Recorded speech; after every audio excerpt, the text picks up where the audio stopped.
આજે એક તો સન્ડે છે અને એમાં પણ વેકેશન, એટલે અમે નીકળી ગયા છીએ પપ્પા સાથે બહાર ફરવા.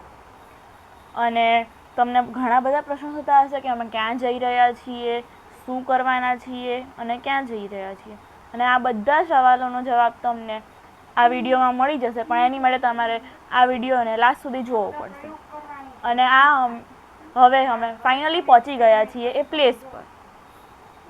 તમે જોઈ શકો છો વાતાવરણ બહુ મસ્ત છે.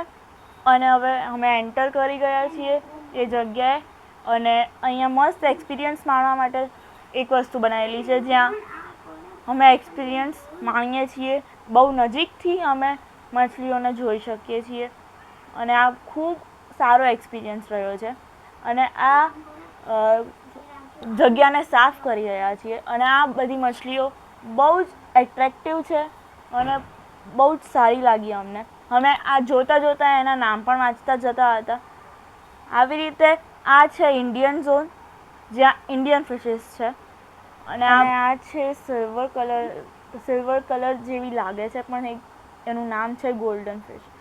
અને આ પણ ફિશ છે, એની સાથે અમે રમી રહ્યા છીએ હાથની હિલચાલથી. તમે જોઈ શકો છો કેવી રીતે અમે ફિશને રમાડી રહ્યા છીએ. અને આ કરવામાં અમને ખૂબ મજા આવી રહી હતી.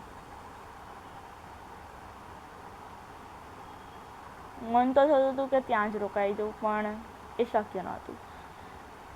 પછી આ છે આફ્રિકન ઝોન, જ્યાં બહુ બધી માછલીઓ છે. અને આ રંગબેરંગી ફિશિસ, રંગબેરંગી પેડલ્સ જેવી લાગી રહી હતી.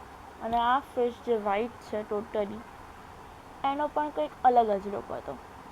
અને આ જોઈને અમને બહુ મજા આવી રહી હતી. અમે નામ વાંચી રહ્યા હતા વારાફરતી બધા ફિશિસના. આ પણ અલગ પ્રકારની ફિશ છે. એમાં જે ઉપર છે ઓરેન્જવાળી, એ અમને બહુ ગમી. આ અમે વાતો કરી રહ્યા છીએ, જોઈ રહ્યા છીએ ફિશને, અને એના નામ પણ જોઈ રહ્યા છીએ. હવે આવી ગયા છે અમે એશિયન ઝોનમાં, જ્યાં એશિયાની બધી ફિશિસ છે.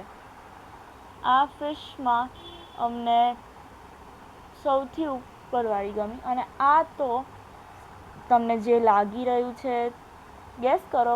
આ તમને સ્નેક જેવું લાગી રહ્યું છે. અને આનું નામ પણ સ્નેક ઉપરથી જ પડ્યું છે, સ્નેક હેડેડ ફિશ.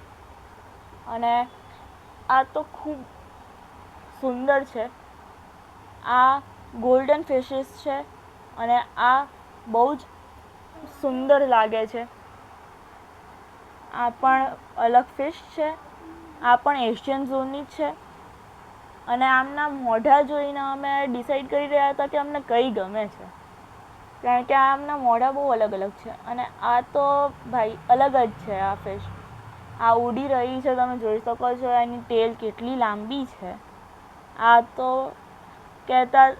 મારો ભાઈ કહેતો હતો કે આ સૌથી મોટું છે, એટલે આ બધાનો પપ્પા છે.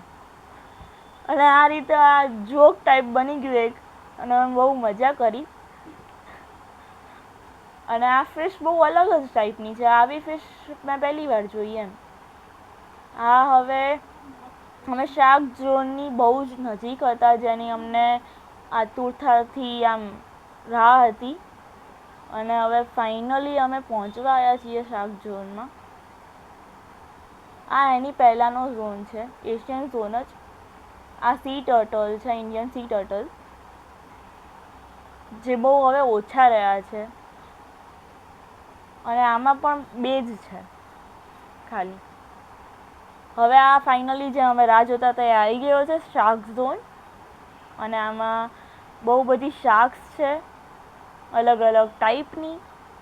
અમે અહીંયા બે પ્રકારની શાર્ક તો જોઈ. એક તમે જોઈ હમણાં એ, અને હવે હમણાં બીજી આવશે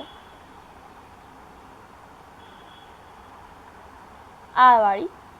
આનું મોઢું અલગ છે અને આંખો પણ એની બહુ અલગ છે, જોઈ શકો છો તમે ક્લિયરલી. અને તમે આ થોડી વાર માણો શાર્ક ઝોનને તમે પણ અમારી સાથે.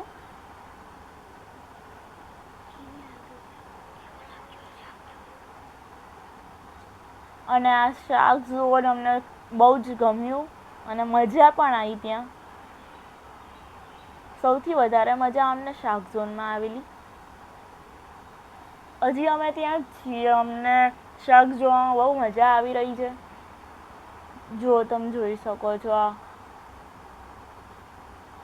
શાર્ક્સ, અમે શોધી રહ્યા છીએ કે ક્યાં શાર્ક્સ છે. એકબીજાને કહી રહ્યા છે કે અહીંયા શાર્ક છે, અહીંયા શાર્ક છે, અહીંયા શાર્ક છે.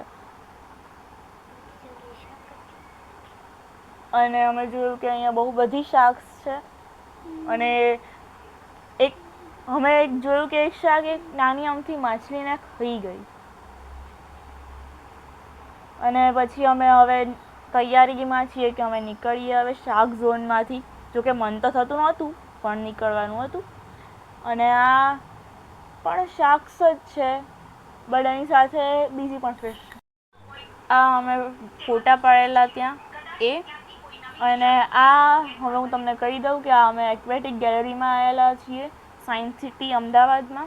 અને આ તો અમે એક્વેટિક ગેલેરી જ એક્સપ્લોર કરી, કારણ કે અમે બીજા બધા સ્થળ પહેલાં ફરી લીધા છે.